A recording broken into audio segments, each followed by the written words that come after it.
if people who have never heard of you and have not known what you stand for, give us the 2-minute speech of who you are and why you're doing this and an overview of your political philosophy. If one is content with the direction of the country, they're probably not interested in my campaign. I'm not happy with the way the Republican Party has gone nor in the direction of the country.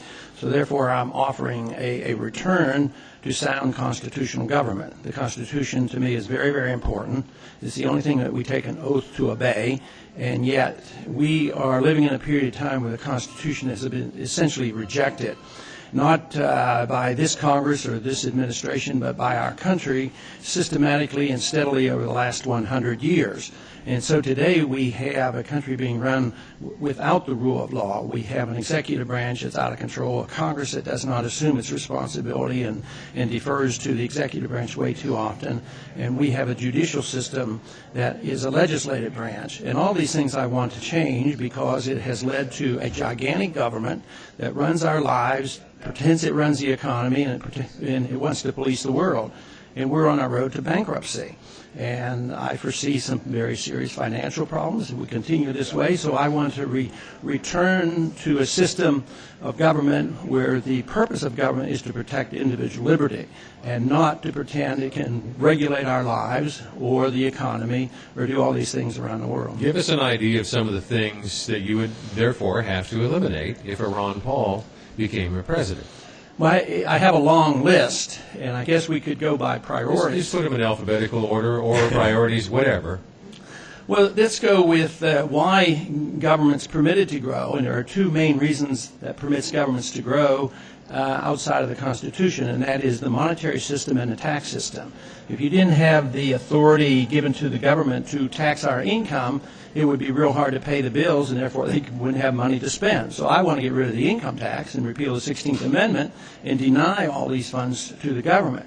But I also want to deal with the Federal Reserve System because when they don't have enough tax money and they can't borrow anymore or interest rates will go too high, we have this neat little scheme in Washington that a lot of people don't pay much attention to, and it's called monetizing debt. That is, we allow our Federal Reserve literally to create money and credit out of thin air, which is very, very detrimental. It causes economic bubbles and inflation and unemployment and the business cycle.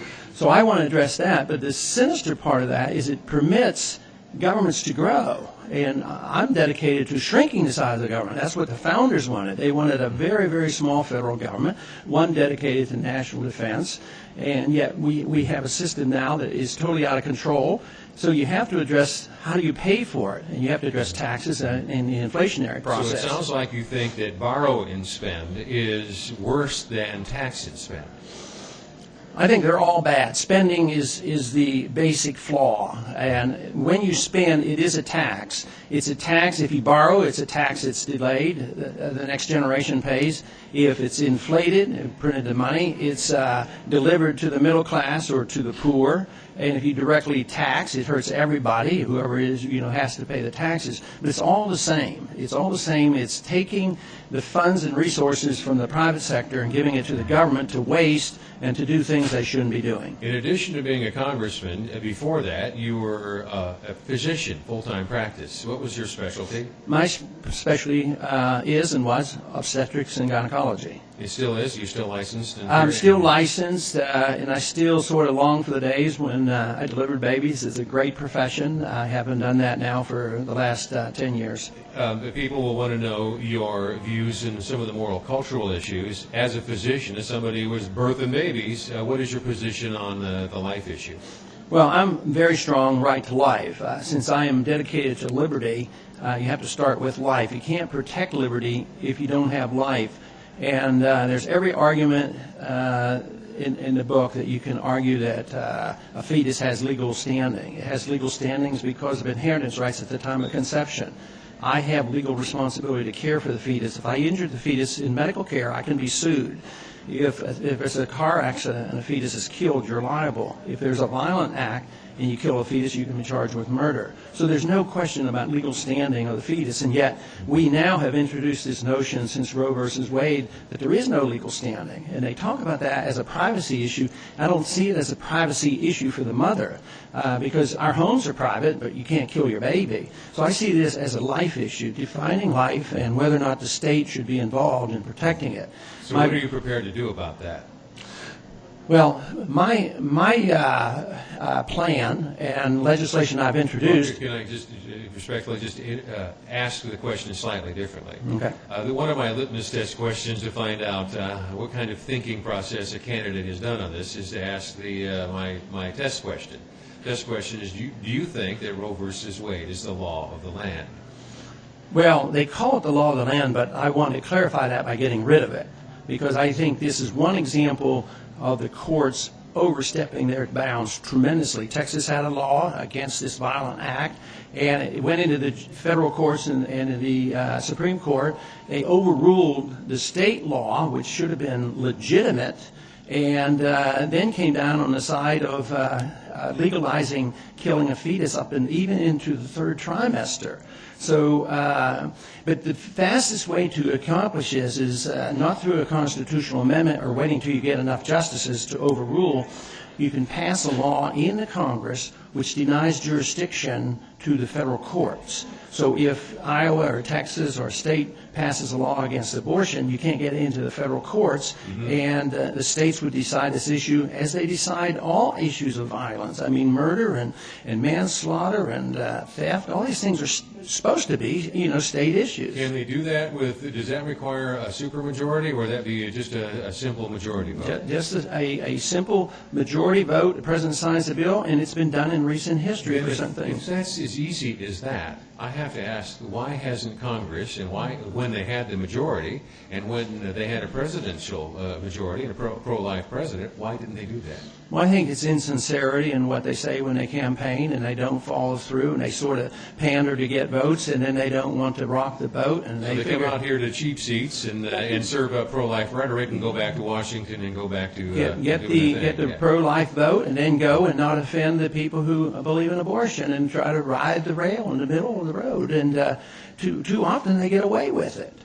And I think I have the reputation for doing what I say and voting that way, and my voting record shows that. I was asking you just briefly to think about the war issue, because that's the one thing that stands out. In fact, I was watching Fox the other night, and they were doing one of those feedback episodes on the debate, and Frank Lutz, he's a guy that sits around with a focus group, and they measure everybody, they hook up, they have dialometers, and they were testing the response of this Republican audience to your anti-war message. And frankly, sir, as you probably well know, that didn't resonate too well with Republicans. It resonates well with your supporters, obviously, but that was the lowest thing they'd ever seen, because they said, hey, that sounds like the Democrats. That sounds like defeatism. Walk us through why you say things like that about the war as a Republican and as a libertarian.